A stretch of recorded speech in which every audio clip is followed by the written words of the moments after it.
Imagine being told that the most iconic moments of the American Wild West, the high noon showdowns, the noble lawmen facing off against outlaws in the dusty streets, were mostly fabricated nonsense spun by dime novelists and Hollywood producers to sell tickets to a public hungry for a sanitized version of history, because the absolute brutal reality of surviving the frontier was not about who had the fastest draw, but about who held the most devastating mechanical advantage in their hands when they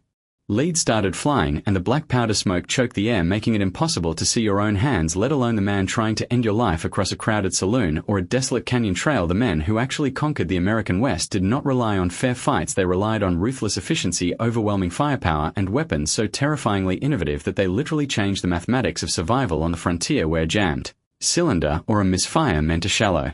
grave in the desert dirt. But before we unlock the vault and examine the true mechanical beasts that tame the wild frontier, I need to know exactly who is standing on the firing line with us today. So pause this video right now and drop your city and state down in the comments below so we can map out our global battalion of history hounds and see where our squad is holding the line today, because we are about to dive into the kind of heavy metal history that they refuse to teach you in school. Starting with a weapon so deviously engineered that it functioned as a terrifying ace in the hole for cavalrymen and outlaws alike who found themselves outnumbered and outgunned in close-quarters combat, I am talking about the LeMat Revolver, a monstrous piece of lethal ingenuity that shattered the standard rules of engagement by offering a man not 6 but 9 chambers of heavy-caliber death and a hidden surprise that no enemy ever saw coming until it was too late, envisioned by a French doctor named Jean-Alexandre LeMat, who somehow looked at the standard Colt revolvers of the era and decided that they simply did not possess enough stopping power for a desperate man fighting for his last breath. The LeMat was a heavy, intimidating chunk of iron and steel that housed a massive 9-shot cylinder typically chambered in 42 or 36 caliber, allowing a shooter to keep pulling the trigger long after his adversaries had clicked empty and were frantically scrambling to reload their standard 6 shooters with trembling fingers covered in sweat and gunpowder. But the true genius and the absolute horror of the LeMat Revolver was not its expanded cylinder capacity, it was the axis pin upon which that cylinder rotated, because LeMat essentially hollowed out that central pin and transformed it into a secondary smoothbore barrel chambered for a massive 16-gauge shotgun shell packed full of buckshot, transforming a standard sidearm into a devastating hand cannon that could clear a hallway or a saloon poker table in a single thunderous blast simply by flicking a pivoting striker on the hammer. The operator could instantly switch from firing standard revolver rounds to unleashing a catastrophic cloud of lead shot, turning the LeMat into the ultimate weapon of last resort for a man backed into a corner and staring death in the face. Imagine the sheer psychological terror of facing an opponent who you have meticulously counted shots on, believing he is completely empty after 6 rounds, only to charge forward and be met by another 3 rounds of heavy revolver fire, followed by a literal wall of buckshot that shreds everything in its path, creating a localized storm of destruction that Hollywood westerns completely ignore because it does not fit their neat and tidy narrative of single-shot accuracy and honorable duels. But the LeMat was a heavy, complicated beast that required a man with strong wrists and steady nerves to wield it effectively, and it was eventually overshadowed by another masterpiece of lethal engineering that completely redefined the concept of overwhelming firepower on the open plains, the weapon that the Confederate Army, terrified by its relentless rate of fire, famously described as that damned Yankee rifle that they load on Sunday and shoot all week. The legendary Henry repeating rifle, a masterpiece of lever action mechanics that changed the entire landscape of combat and survival in the American West, while the majority of men traversing the frontier were still armed with single-shot muzzleloaders or awkward breech-loading rifles that required a agonizingly slow and meticulous reloading process after every single trigger pull, leaving them completely vulnerable to counterattack. Benjamin Tyler Henry introduced a weapon that could hold an unbelievable 16 rounds of 44 caliber rimfire metallic cartridges in a tubular magazine slung beneath the barrel, allowing a single man to unleash a continuous hail of lead simply by violently working the lever down and back to eject the spent casing and chamber a fresh round. In a fraction of a second, this meant that a lone homesteader, a stagecoach guard, or a solitary lawman armed with a Henry rifle possessed the equivalent firepower of an entire squad of men armed with traditional muskets, effectively turning a single individual into a one-man army capable of breaking an ambush or repelling a superior force through sheer volume of suppressing fire. The psychological impact of the Henry rifle cannot be overstated. When facing adversaries who expected a lull in the shooting to mount a charge, the unrelenting rhythmic crack of the lever action and the continuous barrage of 44 caliber slugs tearing through the air demoralized enemies before the physical bullets even found their marks, shattering the traditional tactics of frontier warfare and ushering in a new era where mechanical superiority trumped sheer numbers every single time. These were not the polished, shiny prop guns you see twirled on the silver screen. These were heavy, smoking, fouling-prone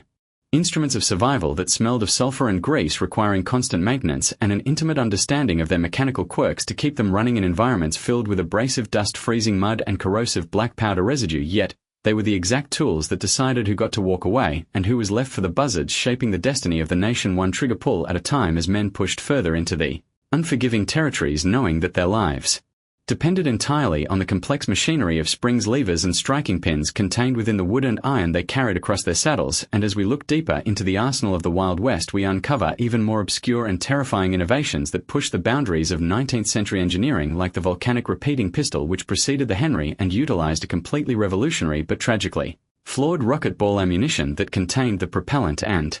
the primer inside the hollowed-out base of the bullet itself, attempting to create a caseless cartridge decades before the concept would be revisited by modern militaries. Though the volcanic lacked the stopping power to be truly effective on the brutal frontier, it laid the essential mechanical groundwork for the toggle link action that would eventually power the Winchester rifles that truly won the West, showing how the relentless pursuit of lethality drove continuous innovation in a harsh environment where second place in a gunfight simply meant death. And then there was the sheer brutality of the short-barreled coach guns, the side-by-side double-barrel shotguns that were favored by stagecoach guards, express messengers and bartenders across the frontier, because when you were bouncing around on the top of a stagecoach moving at breakneck speeds over uneven dirt roads while being pursued by men on horseback, the idea of carefully aiming a rifle or a revolver is nothing but a romantic fantasy. What you actually need is a weapon that can blanket a general area with a devastating spread of buckshot,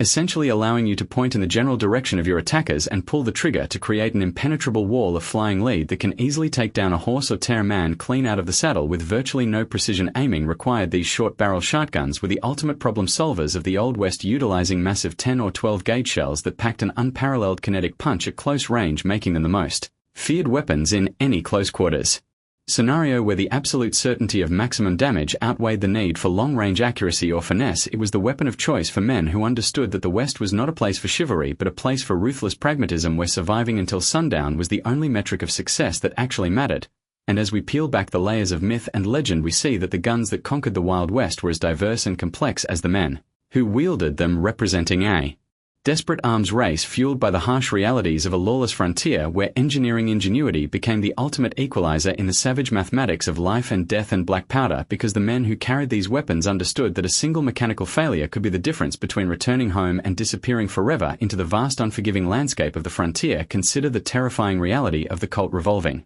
shotgun, a weapon that attempted to combine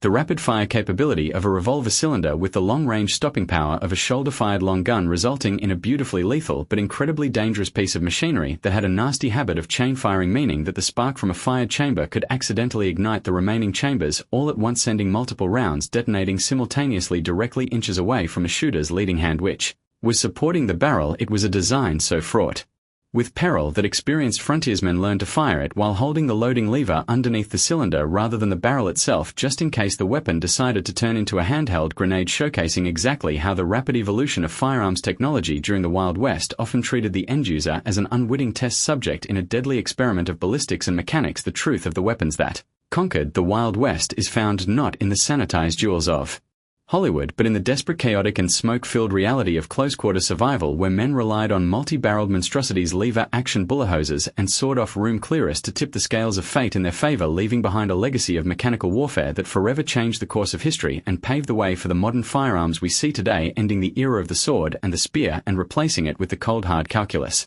of velocity, mass, and striking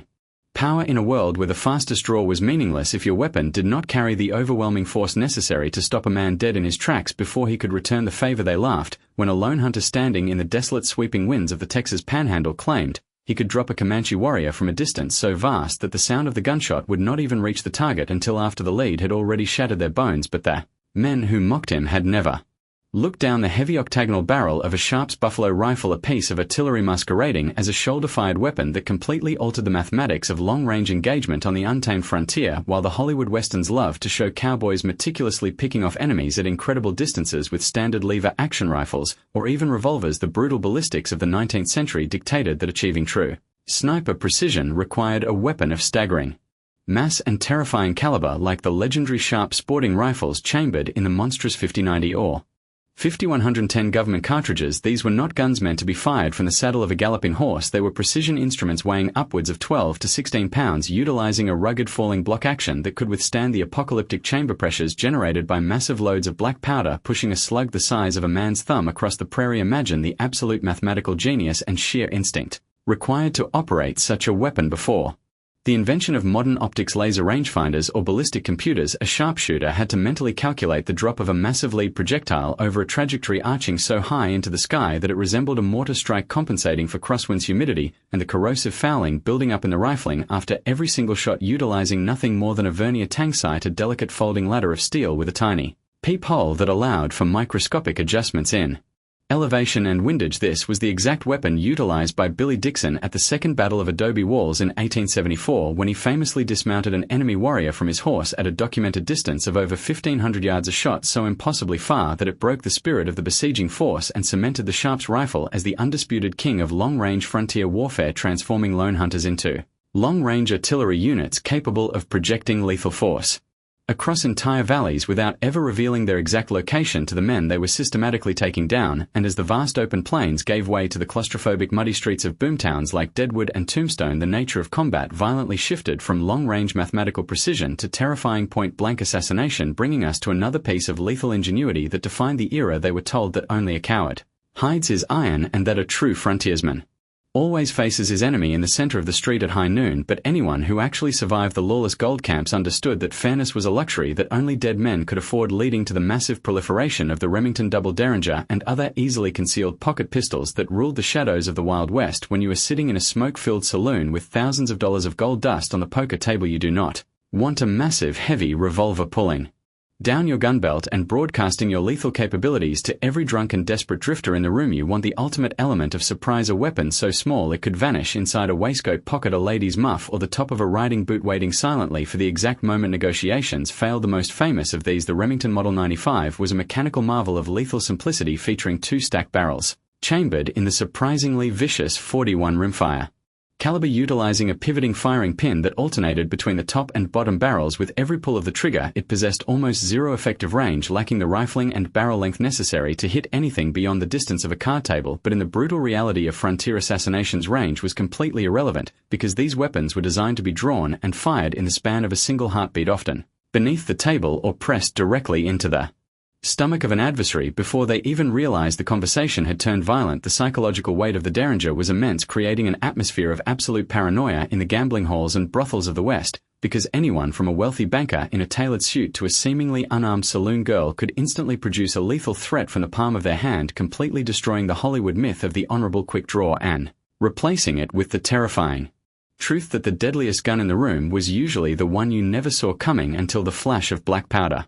blinded you in the darkness. And yet, while some myths fall apart under the weight of historical scrutiny, others were intentionally manufactured by the media of the time to sell a romanticized version of the West. Imagine believing the lie that the greatest lawmen of the frontier maintained order by carrying revolvers so comically large that they required two hands and a custom-built rig just to clear the leather, a myth immortalized by the legendary Buntline special supposedly wielded by Wyatt Earp during his bloody tenure in Tombstone. The story, pushed by dime novelist Ned Buntline, claimed that he gifted 5 special order Colt single-action Army revolvers with absurdly long 12-inch barrels to the most famous lawmen of Dodge City, providing them with unmatched accuracy and the ability to use the massive barrels as steel clubs to essentially pistol whip rowdy cowboys into submission without firing a shot. But the grueling reality of daily law enforcement on the frontier dictates that carrying a revolver with a foot-long barrel is a mechanical nightmare and absolute liability in any situation requiring a fast draw, because pulling a 12-inch piece of steel straight up out of a high-riding holster while someone else is already raising a standard 6-inch revolver to your chest is a mathematical impossibility, guaranteeing that the man with the massive legendary gun would be dead before his muzzle even cleared the leather. Historians and firearms experts have ripped this myth apart, revealing that pragmatic survivors like Earp actually favored standard-length revolvers, or more practically, the overwhelming devastating power of a short-barrel shotgun, when they knew they were walking into a violent confrontation. The Buntline Special remains a fascinating study not in firearms engineering, but in the power of frontier propaganda, showing how the American public desperately wanted their heroes to carry mythological swords of justice rather than the dirty, battered utilitarian tools of survival that actually won the gunfight at the OK Corral. But if we truly want to look at a weapon that shattered the myths of honorable combat and introduced the absolute horror of industrial warfare to the untamed frontier, we have to look past the revolvers and the rifles and examine a piece of machinery so terrifying that it fundamentally changed the value of human life. They laughed when a medical doctor claimed he could cure the horrors of war by inventing a machine that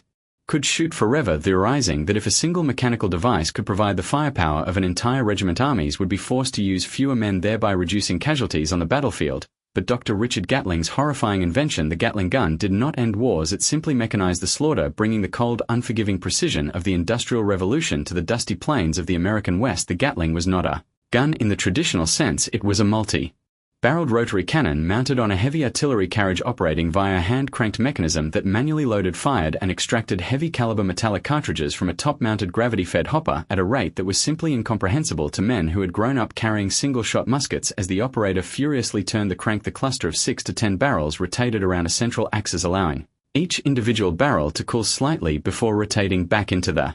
firing position, preventing the catastrophic overheating that plagued earlier experimental rapid-fire designs. The psychological devastation unleashed by a Gatling gun opening up on a frontier skirmish was absolute, because the men facing it were suddenly no longer fighting other men. They were fighting a relentless, unstoppable machine that filled the air with a literal wall of lead, tearing through horses, wagons, and human flesh with the rhythmic, terrifying grinding sound of brass and iron doing exactly what it was engineered to do, although they were heavy, incredibly prone to jamming if the operator panicked and cranked the handle too fast or unevenly, and required a dedicated crew to transport and maintain them. The sheer volume of suppressing fire they could project made them the ultimate trump card in any engagement where they could be successfully deployed, standing as a grim monument to the fact that the Wild West was not conquered by the lone righteous gunslinger, but by the relentless advancement of mechanical engineering and the brutal application of overwhelming industrial force, erasing the romance of the frontier and replacing it with the stark reality that whoever commanded the most advanced machinery dictated the laws of the land. And as we continue to tear down the celluloid lies and expose the raw mechanical truth of these legendary weapons, we see that the history of the West is written in the blood and black powder residue baked into the steel of these beautifully lethal devices, reminding us that survival was never a matter of cinematic justice but a ruthless calculation of ballistics engineering and the willingness to pull the trigger before the other man could even blink. They were told that the era of the lone gunfighter ended when the railroads finally connected the coasts and the telegraph wires civilized the untamed plains, but the truth is that the most terrifying and mathematically improbable underdog victory in the history of the frontier happened precisely when the old world collided violently with the mechanized dawn of the 20th century in a dusty standoff where a single man armed with a revolutionary piece of pump-action architecture held the line against an entire syndicate of hardened killers who thought they were walking into an easy slaughter. Enter the Winchester Model 1897 pump-action shotgun, designed by the absolute undisputed genius of modern firearms John Moses, Browning, a man who looked at the standard double-barreled coach guns of the era and realized that 2 shots was simply a mathematical liability when facing multiple adversaries pouring through a doorway or advancing across a train car.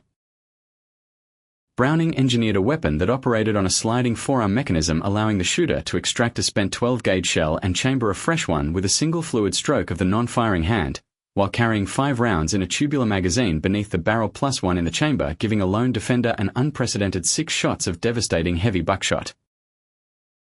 But the true genius of the 1897 was a terrifying mechanical quirk known as slam firing, because unlike modern firearms, the 97 completely lacked a trigger disconnect, meaning that if the operator held the trigger down tightly against the trigger guard, the weapon would automatically detonate the exact millisecond the pump action slammed a new shell into battery and locked the bolt, essentially transforming a standard shotgun into a manually operated machine gun capable of emptying its entire magazine in a fraction of a second. Imagine the sheer kinetic horror of a cornered express guard barricaded inside a reinforced wooden train car somewhere in the desolate stretches of the Nevada desert, completely surrounded by half a dozen heavily armed outlaws who have just blown the safe doors off the hinges with dynamite and are pouring into the confined space, expecting to easily overwhelm a man armed with nothing more than a standard 6-shooter. As the first outlaw violently breaches the threshold, splintering the wooden door frame, the guard does not meticulously aim down the sights. He simply anchors the wooden stock of the 1897 tightly against his hip, holding the trigger completely depressed to the rear, and violently works the slide back and forth with all the adrenaline-fueled strength in his left arm. In less than 2 seconds, the deafening roar of 6 sequential 12-gauge detonations turns the interior of the train car into an inescapable blinding storm of flying lead, shattered wooden splinters, and choking black powder smoke, completely defying the laws of traditional combat probability by projecting an impenetrable physical wall of destruction that literally shreds the entire boarding party before the first outlaw even has the chance to hit the floor. This was a victory not born of noble courage or cinematic quick-draw finesse or the polite rules of engagement pushed by dime novelists, but of cold hard industrial mathematics, where the sheer cascading volume of multiple lead projectiles mathematically eliminated any biological chance of survival for the attackers, proving once and for all that in the brutal arithmetic of the Wild West, the man who controls the most efficient piece of Machinery will always dictate who lives to see the sunrise. The physics of the encounter were absolute because each of those 6 shells contained 9 pellets of 00 buckshot, meaning that the guard essentially fired 54 heavy caliber projectiles into a bottleneck space in under 2 seconds, creating a localized meat grinder that no amount of bravery or frontier grit could ever overcome. This was the ultimate realization of the frontier arms race, a relentless bloody evolution from unreliable single-shot muzzle-loading muskets to the devastating multi-barreled repeating and pump-action monstrosities that fundamentally altered the human experience of survival, transforming ordinary terrified men into mechanized forces of nature capable of holding their ground against impossible odds simply by understanding the mechanical leverage contained within a few pounds of machined steel and polished walnut. It was the exact moment when the romanticized notion of the honorable duel died screaming in the dirt, replaced by the terrifying efficiency of the industrial age, where velocity, mass, and firing rate became the new gods of the American landscape.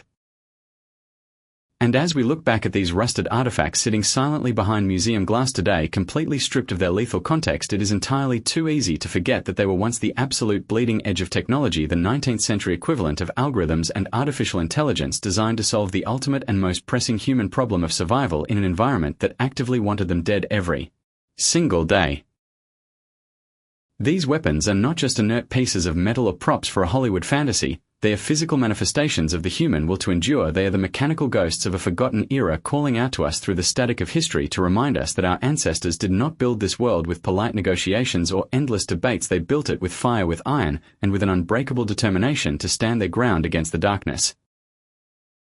But the algorithms that control our modern world, the digital systems that dictate what we see, what we consume, and ultimately what we remember, are actively trying to bury these visceral truths beneath an endless scrolling wave of sanitized, meaningless distractions, slowly erasing the raw mechanical heritage of the men who actually bled into the dirt to forge the reality we so comfortably inhabit today. They want you to forget the sharp metallic smell of sulfur burning in the desert air. They want you to forget the deafening chest-thumping roar of a slam-fired shotgun echoing through a canyon, and most importantly, they want you to believe that history is nothing more than a neat and tidy narrative written by the victors, rather than a chaotic struggle for survival decided by the turn of a wrench and the pull of a trigger. So if you actually felt the echo of that black powder detonation in your chest today, if you truly understand the crucial importance of preserving these monolithic stories of mechanical survival against the relentless crushing tide of digital amnesia, then you must weaponize this algorithm right now by crushing the like button, sharing this dispatch with every history hound in your network, and making absolutely sure that the digital overlords know that we will not let these gritty, unvarnished stories fade into the abyss of forgotten content. I need you to go down into the comment section right now and prove that you are part of the global battalion that still respects the iron, the blood, and the truth by typing the exact words "we hold the line," so that every single time they try to bury our history beneath the noise, they will look down and see our formation standing strong against the grain, waiting for the next order.